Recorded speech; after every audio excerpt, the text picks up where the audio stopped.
So that is number one. And yeah, productivity hack, they're coming. But remember, none of them mean none unless we're living a life well lived. We're being that person and we're backing up our words with actions. So being methodical, I mean, we've talked about this so many times, whenever I'm getting to a point where I'm about to finish something huge, or like I'm about to really wrap something up that was big and I've been working on for a very long time, I really just get back to thinking, oh man, like, how did I even do this? Or how would I do it if I had to start all over again? I don't even know. But the way that I always get it done, the way that I've always gotten it done, and probably the way that I always will get it done is being methodical like a damn serial killer, man. I mean, really just breaking apart a thing. Because at the root of it all, like, I wouldn't say I'm lazy. But I don't want to work harder than necessary. And also, once again, I'm not going to get overwhelmed, but I'm easily given that initial reaction of like, whoa. But in times of necessity is when I've proved that whoa feeling to be a lie, because when it becomes necessary, I get it done. I just start going after any angle of it, any angle of the big, huge, giant project that we're trying to accomplish. I just start attacking any angle of it, man. And I feel like as long as I'm moving forward, even if I'm doing it out of order, because there's lists that you can make in project management, and we've talked about those. So dig back in the archives, but real quick, I'll go over it again. And it's okay. Here's the huge project. What needs to be done to accomplish it? Blah, blah, blah, blah, blah, blah, blah, blah. Okay. Once you make that list, there's going to be, okay, make that list. What needs to be done? What all needs to be done to get to this final destination? Okay, that's one thing.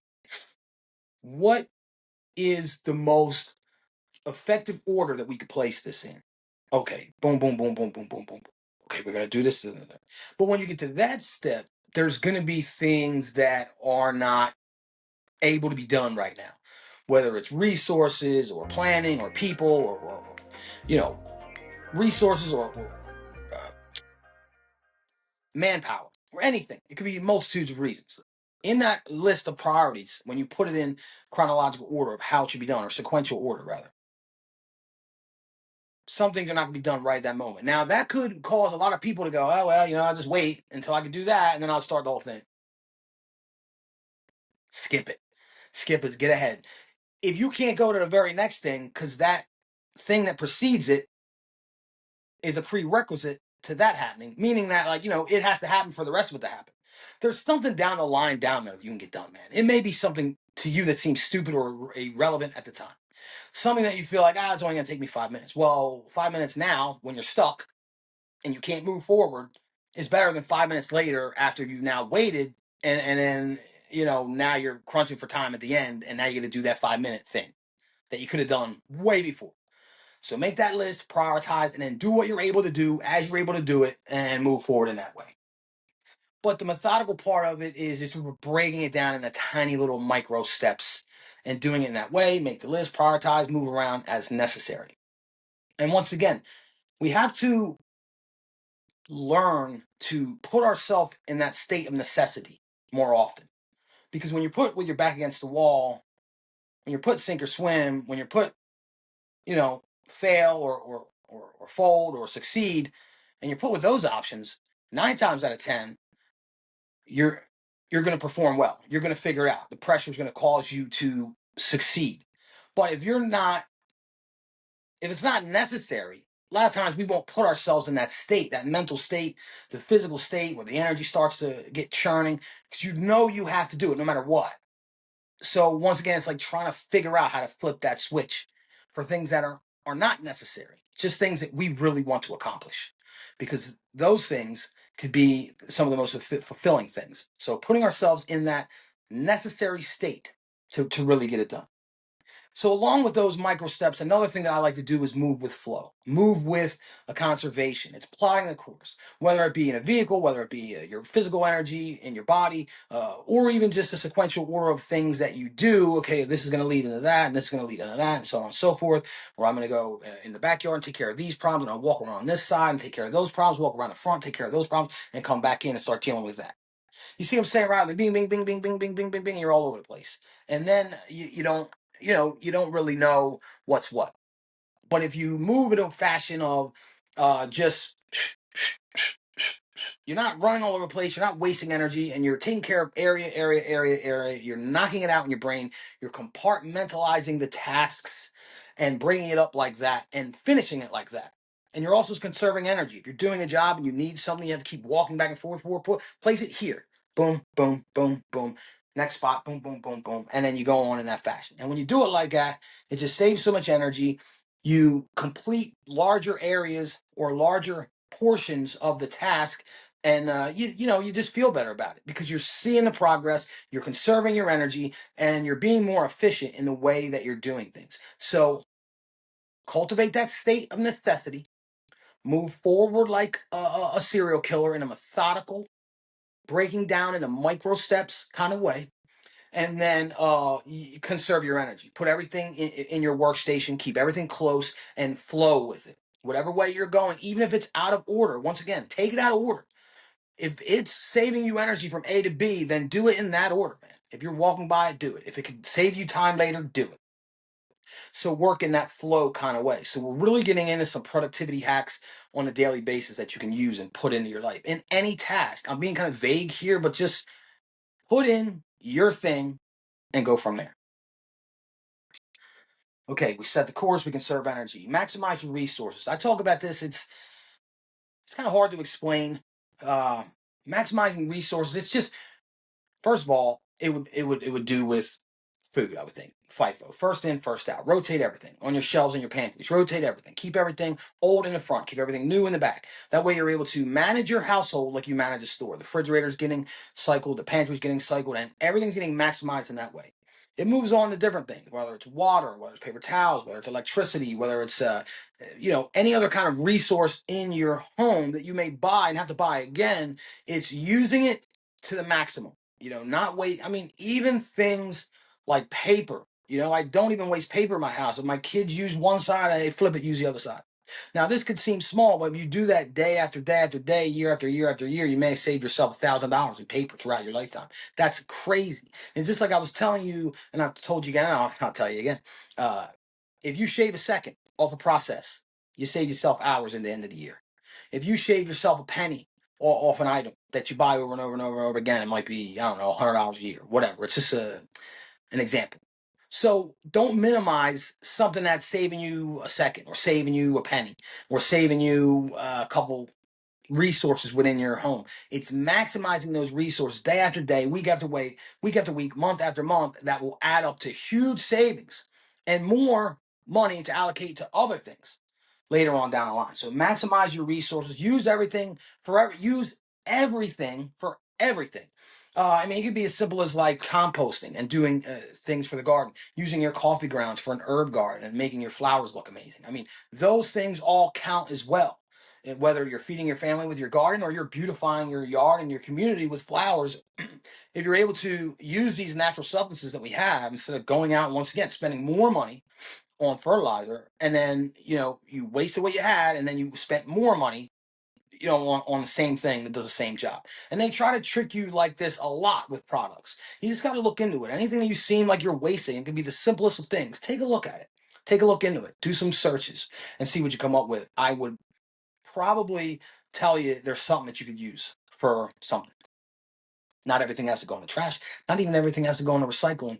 But those things have to happen too. And it's also important that we manage those processes efficiently and effectively if we can. I mean, it's I don't know, you call it what you want, gender role, whatever. To me, in my house, I do all the heavy lifting, I do all the dirty, nasty jobs. I just do it because I'm a man and I feel that that's appropriate. Now, as far as gender roles in my house, they don't exist. We both cook, we both clean, we both, take care of the kids. When it was babies, we both change diapers. What it really boils down to is we're 50-50. We're all in, whatever has to get done, when it needs to get done, it's getting done. And if someone's not feeling well or sick or low on energy and the other one has to compensate, we flow back and forth like that. But it always gets done. We're always all in. So if you're working with your partner, that you definitely have to work in that way. And you have to talk about it. You have to communicate about it. Because if you don't, then things can fall off. And if you have a partner that's A, not putting in 50-50, and then B, not willing to communicate about it, yeah, you got to ask yourself some personal questions. Maybe time to move on. So here we go. Maximize resources. Boom. We on go. I'm telling you, man.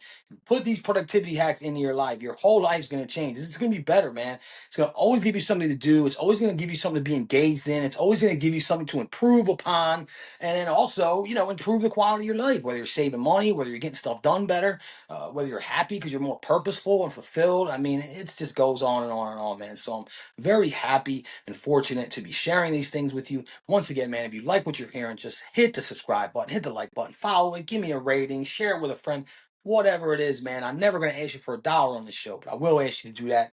I appreciate y'all, man. The oil lamp full. Hey, listen, this is a self improvement episode, but it always goes back to faith for me. There's a story in the Bible, and I really don't know exactly where it originates or even how it goes, but the premise of it is like, when's the end of the world going to come? It's like, you don't even ever know. No one knows. Just keep your oil lamp full, meaning like be ready, and then this relates to me, in the Bible, I believe it relates to behaving in the way that, is appropriate with your faith, uh, keeping on your word, keeping on your prayers, pursuing righteousness and purity and those different things. And while it really is that to me and always will be, it kind of relates to another saying. And I'm not exactly sure who says this. It's been said so many times. I don't feel any type of way about it. Is, it's better to be a warrior in the garden than a gardener in a war. And I find that to relate to the keep your oil lamp full, stay ready. You got to stay ready, man. You got to stay ready. This world that we live, it doesn't matter if nothing ever happens, man. It's not the point. It's not like, oh, like doom and gloom, like something's going to happen. My family's going to get attacked and I have to prepare, or like the end of the world's going to come. And I have to be, physically fit to deal with the apocalypse. Like, yeah, maybe, like, I don't know, I mean, I just wouldn't, um, dwell on those aspects of it. What I would more do is just understand that anything can happen at any time and stay on top of it, man, and stay ready, because it just makes your whole life better. Like if I could bring in groceries, I could carry all the bags. If I could pick up my sons when they jump on me and be stupid, and it doesn't hurt me, and I could pick them up, play with them. If I can be a Superman to my children, then I'm gonna do it, man. A lot of people go like, oh, like I want like my kids to know that like I'm a human, so that I'll disappoint them when I can't do something, like, and I understand that, like, like I think it's very important to explain to your kids, like, I just had to explain to my kids a lot lately. We're going on a settlement on this house, like we don't have money, and this is why we don't have money, because these are the things that are happening. I just got a message with a down payment. That's why you see me stutter a while back. It was a couple hundred more than I thought it was going to be. Everything's a couple hundred more. Some things are a couple thousand more than I anticipated. So if you're going to buy a house, just buy something less than you think you can afford, because then you'll really be able to afford it. If you think you buy what you can afford, then it's probably not a good idea. But if money ain't an issue, have at it. You're going to have a great time. But it's that constant preparation that keeps me focused. You know what I mean? And it's going to go into, are we going to do it? Yeah, we're gonna do it next. It's man. I've been waiting to hit y'all with this, man. I've been waiting to hit y'all with this because I've been doing it for a couple months and I've been kind of quiet about it, man. But it's been seriously changing my life, man. I want to talk to y'all about it, and it is the profoundness of simplicity. Yeah, and it's gonna piggyback right off that. Stay ready, stay diligent, stay focused, stay in better physical shape than you have to be. Stay ready to go the extra mile. Stay ready to thrust yourself into the driver's seat, into adversity, and deal with all the problems and all the nonsense. Stay a Superman to your kids, man. You can explain to them that you're a human being, and there are going to be days and things that we cannot accomplish no matter what we do, but doing things that make them light up is not hard, especially when they're little. If I could do a couple pull-ups or a couple push-ups, or I could lift something really big that they couldn't even imagine the weight of, and they, wow, dad, like, that's like the coolest thing you could do in the world, man. Like, don't just sink to the I'm not a superhero kid, like deal with it. Like, capitalize on the cool, man. Like for the first 10 years of your kid's life, you're the coolest dude that they know, man. And you probably never been the coolest dude that anyone knew ever, bro. So like be the coolest kid to your kid, be the coolest dude to your kids, man, and do all the stuff that makes them go, wow. All the stuff that makes them think, maybe I could do that. Maybe I could do more.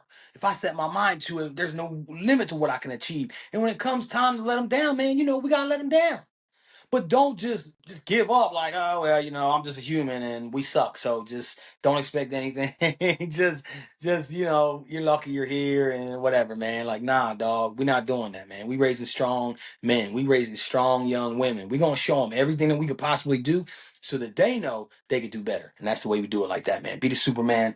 And so back to the profoundness of simplicity, I wouldn't be able to be Superman to my kids, man. I'll be honest with you. A lot of times I was going through it, man, like with just my energy levels, with my fitness level, with just not always feeling like strong and healthy and vital and being able to keep up, man. I got three boys, 8, 6, and 4, and woo, they keep you moving and grooving, and it's one thing to just keep up with them, but it's another thing for them to keep up with you, man. And this new practice that I've been doing, it's helped me on so many levels, and it is so simple. It's so difficult. It is so difficult, though. I do want to tell y'all that it's like so hard. It's so silly and simple, but it's so hard. But when we set out to improve ourselves, us in the world, when we set out to improve ourselves, a lot of times we get caught up fads or